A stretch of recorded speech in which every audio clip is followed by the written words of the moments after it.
हम कितनी बात कहें, लेकिन परम सत्य यही है कि भाई ये राग आदि भाव सम्यक दृष्टि जानता है, ये महादुरूप है, छोड़ने योग्य है, ग्रहण करने योग्य नहीं है, अपना स्वभाव नहीं है, अपन इसके कर्ता भोक्ता नहीं है, कर्ता भोक्ता भी नहीं है, ये भी समझ लो। अब कर्ता भोक्ता माने तो क्या परेशानी है, बोलो।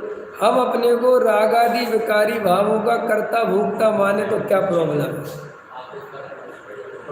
अगर राग आदि विकारी भावों का कर्ता भोक्ता मानोगे तो फिर राग बदलने में ताकत लगाओगे,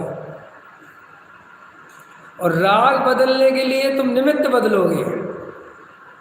इसी से तो साधु बन गए। ये जो ढोंगी साधु जगत में पैदा होते चले जाते हैं, होते कैसे हैं? ये ऐसे ही होते हैं कि ये सोचते हैं कि हम घर छोड़ देंगे, निवृत्ति लेके चले जाएंगे तो हमारी राग आदि कसाय मिट जाएगी, तो वे उल्टी चाल चल देते हैं। और उल्टी चाल चलने से क्या होता है कि पहले त्याग व्रत ले लिया, वस्तु स्वरूप समझा नहीं, कपड़े उतार के खड़े हो गए, ब्रह्मचारी त्यागी वृत्ति बन गए। अब समाज में चूंकि वो चारित्र का आदर है, चारित्र का आदर है तो वो असली चारित्र का आदर, लेकिन वो असली चारित्र दिखता है क्रिया में। अरे हम एक मुनिराज के पास जाएंगे तो वे आत्मा में लीन है, ये तो दिखता नहीं, लेकिन वे 28 मूल गुणों का पालन कर रहे हैं, राग देश कसाय नहीं कर रहे हैं, तो इसी भाव से तो आप उनके प्रति भक्ति से करोगे नमस्कार। अब होता क्या है कि वो इसी अभिप्राय से बन गए साधु या ब्रह्मचारी कि मैं घर गृहस्थी में नहीं रहूँगा, स्त्री पुत्र की झंझट नहीं लूँगा, तो मेरे पास आत्माराधना करूँगा और क्या करूँगा, आत्मकल्याण करूँगा, कसाय नहीं होगी। अब वहाँ गए और वहाँ जाते हुआ क्या कि लोगों ने आदर देना चालू कर दिया, आदर देना चालू कर दिया, तो वे आदर में भक्ति में इतने भूल गए कि वे भूल ही गए कि यार ये भी कसाय है, और फिर अपने को उस त्याग व्रत से बड़ा मानने लगे। क्योंकि मानने इसलिए लगते हैं कि वो दिखता है ना।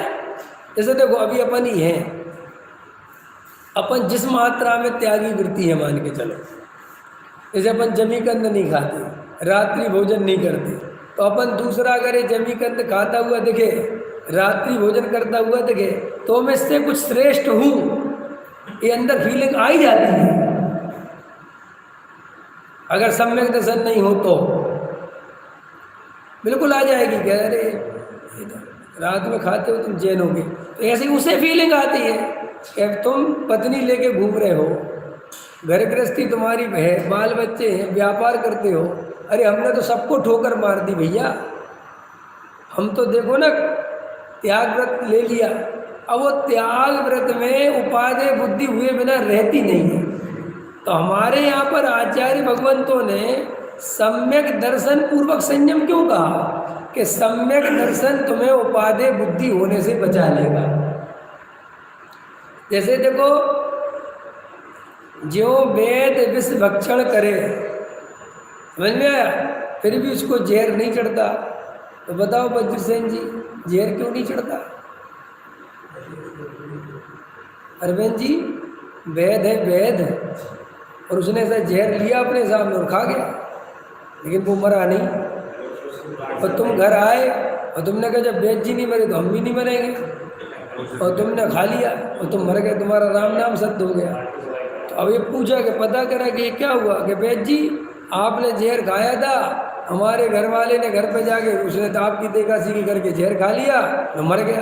अरे मूर्ख चंद, इसे पूछ तो लेता पहले, ये जहर मैंने खाने के पहले क्या किया है, कि क्या किया था आपने कि मैंने विष को नष्ट करने वाली औषधि पहले ही खा ली थी, जिसको खाने के बाद विष पीने पर विष का असर नहीं होता। तो ये उदाहरण आचार्य ने सम्यक दर्शन के स्वरूप में समझाने के लिए दिया।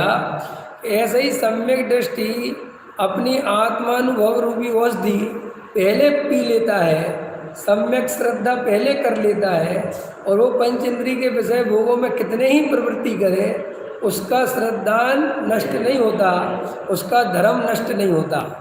और मिथ्या दृष्टि क्या करता है, अब इसको उधर भी घटित कर सकते हो कि सम्यक दर्शन पूर्वक हम जो संयम धारण करते हैं तो बाहर में जो वृषशील संयम आदि होते हैं और उससे जो पूज्यता मिलती है, जो कसाय की मंदता होती है, उस सम्यक दर्शन के प्रभाव से उसमें उपादेय बुद्धि नहीं होती, और उपादेय बुद्धि नहीं होती तो वो धर्म चलता है, और उपादेय बुद्धि हुई तो मिथ्या दर्शन है।